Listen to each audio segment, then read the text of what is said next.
பேர் உங்களை மாதிரி தான் தப்பா நினைச்சிட்டு இருக்காங்க. ஆக்சுவலி உண்மையான விஷயம் என்னன்னா நடிகரோட வைஃப் அதெல்லாம் போய் சரி நன்றி. அதை அதிகமாக பேசும்போது எழுந்துட்டேன்.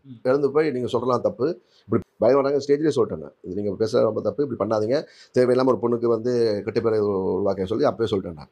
ஸோ இது வந்து எப்படி யாரோ அதான் அவருக்கு அந்த நடிகருக்கு பிடிக்காதவங்களா இருந்திருக்கலாம், இல்லைன்னா வந்து அந்த பெண்ணுக்கு பிடிக்காதவங்களா இருந்திருக்கலாம். ஸோ அது வந்து இட்ஸ் வெரி பேட் திங். அது ஆனால் ஏன் தேவையில்லாமல் என் பேர் எடுத்தாங்கன்னா புரியல. அப்படின்னா இப்படி ஏன் இப்படி பேசுகிறாங்கன்னு ஒரு இதாக இருக்கும். பட் என்னை பொறுத்த வரைக்கும் விஜய் சாருக்கு அதெல்லாம் இருக்காது மாதிரி. நான் வந்து விஜய் சார் வந்து அடிக்கடி நான் மீட் பண்ணியிருக்கேன். நாங்கள் வந்து ஃப்ளைட்டில் வரும்போது பார்த்தா பேசுவேன், ஹைதராபாத்துக்காக வரும்போது மீட் பண்ணியிருக்கேன். அவரெல்லாம் அது பேச எடுத்துக்க மாட்டார். அவருக்கு தெரியும்ல, இப்போ பார்க்கும்போது தெரியும்ல, அகத்தினால முகத்தில் தெரியும், என்ன பார்க்கும்போது தெரிஞ்சுக்கும் அவங்களுக்கு இது ஆகாஷ் இப்படி இல்லைன்னு. அது யாரோ அதை கிரியேட் பண்ணி விட்டுருக்காங்க. அதை வந்து இந்த பைல்வான்றாங்க வந்து பெருசாக இது பண்ணிக்கிட்டு இருக்கு. ஸோ கைஸ் வீடியோ கிளிப் பார்த்துருப்பீங்க. ஸோ ரொம்ப நாளாகவே பார்த்தோம்னா ஜெய் ஆகாஷ் அப்படிங்கிற இவருக்கும் பார்த்தோம்னா தளபதியோட ஒய்ஃபான சங்கீதா அவங்களுக்கும் பார்த்தோம்னா லவ் இருக்குது. அதாவது பார்த்தோம்னா ஃபஸ்ட்டு ஸ்டார்டிங்கில் இவங்க 2 பேரும் தான் லவ் பண்ணாங்க. அதுக்கப்புறமா பார்த்தோம்னா தளபதி வந்து அவங்கள மேரேஜ் பண்ணிட்டாங்க அப்படின்ற மாதிரி பார்த்தோம்னா ஒரு நைட்டிவான டாக் போயிட்டுருக்கு. இதுக்கெல்லாம் பார்த்தோம்னா நம்ம பெருசாக விளக்கம் கொடுக்க வேண்டிய அவசியம் கிடையாது. ஏன்னா இது ரூமர் அப்படிங்கிறது எல்லாருக்கும் தெரிஞ்ச ஒரு விஷயம் தான். சரி ஓகே, இப்போ ரூமராக இருந்தாலும் அதை வந்து கன்ஃபார்மாக ரூமர் தான் அப்படிங்கிறத பார்த்தோம்னா சம்மந்தப்பட்ட ஒருத்தர் பார்த்தோம்னா அனௌன்ஸ் பண்ணியிருக்காருல, அதுக்கப்புறமா நம்ம இதை பற்றி பேசாமல் இருக்க முடியாது. அதுக்காக தான் பார்த்தோம்னா இந்த வீடியோவே.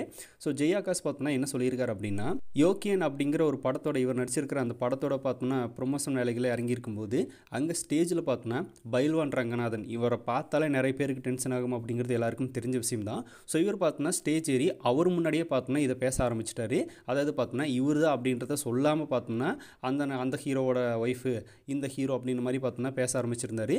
அதுக்கப்புறமா பார்த்தோன்னா ஒரு கட்டத்துக்கு மேலே அவருக்கு தெரிஞ்சிருச்சு. ஸோ அவரை பார்த்தோன்னா உடனே சடனாக எந்திரிச்சு போய் ஆக்சுவலாக நிறைய பேர் இந்த மாதிரி தான் நினச்சிட்டு இருக்காங்க. ஆனால் அது எதுவுமே உண்மை கிடையாது, அது ஒரு ரூமர் தான். ஸோ இதை பற்றி பார்த்தோன்னா இனிமேல் தயவு செஞ்சு யாரும் பேசாதீங்க அப்படின்ற மாதிரி அந்த ஸ்டேஜில் சொல்லிவிட்டு அடுத்த இன்டர்வியூவில் பார்த்தோம்னா முக்கியமாக விளக்கம் கொடுத்துருக்காரு. என்ன அப்படின்னு பார்த்தோம்னா, ஸோ இந்த மாதிரியான விஷயங்களை பார்த்தோன்னா கிரியேட் பண்ணுறவங்க யாருன்னு தெரியல. ஸோ அதுவும் பார்த்தோன்னா விஜய் சாருக்கு ஹேட்டராக இருக்கிறவங்களோ இல்லை பார்த்தோன்னா சங்கீதா மேம் பிடிக்காதவங்க யாராவது அந்த மாதிரி பண்ணியிருப்பாங்களே தவிர இது உண்மை கிடையாது, முழுக்க முழுக்க பொய்யான ஒரு வதந்தி அப்படின்னு சொல்லியிருக்காரு. ஆனால் அது மட்டும் இல்லாமல் இதில் என்னோட நேமை எப்படி இழுத்து விட்டாங்க அப்படிங்கிறத தெரியல அப்படின்ற மாதிரி பார்த்தோம்னா அவரே சொல்லியிருக்காரு. ஸோ தான் பார்த்தோம்னா இதுக்குள்ளே இன்வால்வ் ஆவா அப்படின்றத பற்றி அவருக்கே தெரியாது, என்ன எவ்வளோ இதுக்குள்ளே இழுத்துட்டா அப்படின்னு மாதிரி தான் அவர் கேட்குறாரு. ஸோ இந்த மாதிரி பார்த்தோம்னா ரூமர்ஸை கிளப்பி விட நிறைய பேர் இருக்காங்க. ஆக்சுவலாக விஜய் சார் பார்த்தோம்னா ரொம்பவுமே நல்ல மனுஷன். வெளியே எங்கேயாவது பார்க்கும்போது ஃப்ளைட்டில் பார்க்கும்போது பார்த்தோம்னா தளபதி வந்து எங்கிட்ட நல்லா பேசுவார், நல்லா கூலாக தான் பழகுவார். ஏன்னா அவருக்கு அதை பற்றி தெரியும் இது ரூமர் அப்படின்னு. அதாவது அகத்தின் அழகு முகத்தில் தெரியும் அப்படின்னு சொல்லுவாங்களே, அந்த மாதிரி விஜய் சார் பார்த்தாலே நம்மளுக்கு தெரியும். அவரெல்லாம் இதை பார்த்தோம்னா பெருசாக எடுத்துக்க மாட்டார். இதெல்லாம் ரூமர்ஸ் அப்படிங்கிறது அவருக்கும் தெரியும், எனக்கும் தெரியும். அந்த மாதிரி தான் போயிட்டுருக்கு. பட் இடையில பார்த்தோன்னா சில பேர் அவருக்கு பிடிக்காதவங்க இதை பண்ணுறாங்க அப்படிங்கிறது பார்த்தோன்னா ஒரு அழுத்தமாக சொல்லியிருக்காரு. அதாவது இவர் பார்த்தோம்னா ஸ்டார்டிங் பீரியடில் ஒரு பொண்ணை லவ் பண்ணியிருந்தார், அதுக்கப்புறமா அது ஃபெயிலியர் ஆயிடுச்சு. அதுக்கப்புறமா பார்த்தோம்னா அந்த பொண்ணு வேற ஒரு பணக்கார பையனை பார்த்து கல்யாணம் பண்ணிட்டு போயிடுச்சு அப்படின்ற மாதிரி ஒரு ஃப்ளாஷ்பேக் சொல்லியிருப்பாரு. அதுக்கு பார்த்தோம்னா கிடச்சிருச்சு. இதை வந்து எடுத்து தளபதியோட ஃபேமிலியில் மிக்ஸ் பண்ணி பார்த்தோம்னா தளபதிக்கு நெகட்டிவ் கிரியேட் பண்ண ஆரம்பிச்சிட்டாங்க.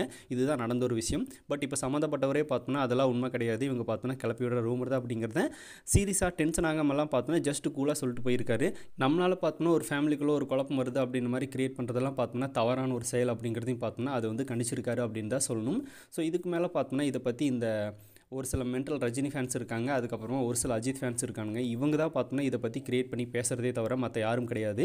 இவங்களுக்குள்ளேயே தான் பார்த்தோம்னா இதை கிரியேட் பண்ணி அதிகமாக பேச ஆரம்பிச்சிருக்காங்க. போய் வேகமாக பரவ ஆரம்பிச்சிரும். அந்த மாதிரி பார்த்தோன்னா இந்த ரூமர் பரவ ஆரம்பிச்சிருச்சு. இப்போ உண்மை பார்த்தோன்னா வெளியே வந்துருச்சு. அதுவும் பார்த்தோன்னா அதே மாதிரி எல்லாருக்கும் தெரியதா போகுது. அதுக்கப்புறமா த்ரிஷா தளபதி வேறு லவ் பண்ணுறாங்க அப்படின்ற மாதிரி அந்த போஸ்ட்டை வச்சு கிண்டல் பண்ணியிருந்தாங்க. அதுக்கும் நெகட்டிவான கமெண்ட்ஸ் எல்லாம் வந்துச்சு. பட் அதுவுமே ஒன்றும் இல்லாமல் போயிடுச்சு. ஸோ இந்த மாதிரி பார்த்தோம்னா தளபதி மேலே வேணும்னே பழகி போட்டு தளபதி ஃபேமிலிக்குள்ளே குழப்ப துண்டு பண்ணுறதே இவங்களோட வேலையே. ஸோ அதை பார்த்தோன்னா தெளிவாக பண்ணிகிட்டு இருக்காங்க.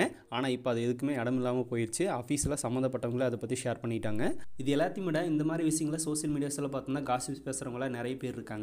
ஆனால் இதையும் தாண்டி ஒருத்தர் தொழிலாகவே பண்ணிட்டு இருக்காரு அப்படின்னு தான் சொல்லணும். அவர் யார் அப்படின்னா பைல்வான் ரங்கநாதன் அவர்கள். ஸோ இவரை பார்க்கும்போதே பார்த்தோன்னா செம்ம டென்ஷன் ஆகும். ஏன்னா நிறைய ஃபேமிலியில் பார்த்தோன்னா இவர் தான் குழப்பத்தை உண்டு பண்ணுறது, நிறைய பேர் பற்றி தவறாக பேசுறது. ஒரு லேடியெல்லாம் பார்த்தோன்னா அவங்கள ரோட்டில் நிற்க வச்சு கேள்வி கேட்டு அசிங்கப்படுத்தினாங்க. அதுக்கப்புறம் பார்த்தோன்னா இவர் வந்து இந்த மாதிரியான விஷயங்கள் தான் பேசிகிட்டு இருக்காரு. இவருக்கு இவ்வளோ விஷயங்கள் தெரியுது அப்படின்னா ஃபஸ்ட்டு இவருக்கு எப்படி இன்ஃபார்ம் பண்ணுறாங்க, யார் சொல்கிறாங்க, இல்லை அவர் நேர்லேருந்து பார்த்தாரா அப்படிங்கிறது தெரியல.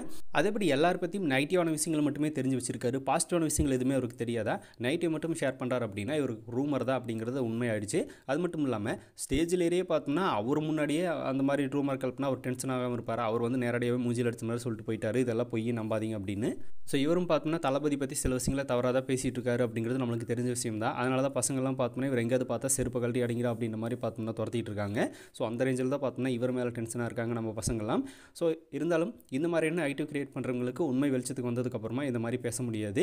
இதை சம்மந்தப்பட்ட ஒருத்தரே பார்த்தோன்னா வெளியே வந்து சொல்லும்போது நம்ம அதை பற்றி பேசாமல் இருக்க முடியாது. ஸோ நிறைய பேருக்கு இந்த உண்மை தெரியணும். முடிஞ்ச அளவுக்கு இந்த வீடியோவை ஷேர் பண்ணுங்கள், நிறைய பேர் தெரிஞ்சுக்காதவங்க தெரிஞ்சுக்கிட்டும். அப்படியே இதை பற்றி உங்களோட கருத்துக்களை மறக்காமல் கமெண்ட்டில் பதிவு பண்ணிக்கோங்க. இன்னும் புதுசாக தளபதி ஃபேன்ஸ் யாராவது நம்ம சேனலை பார்த்துட்டு இருந்தால் மறக்காமல் சேனலை சப்ஸ்கிரைப் பண்ணிக்கோங்க. எனி டைம் நம்ம தளபதி பற்றின அப்டேட்ஸ் அண்ட் பாலிடிக்ஸ் நியூஸ் நம்ம சேனலில் தொடர்ந்து வரும்.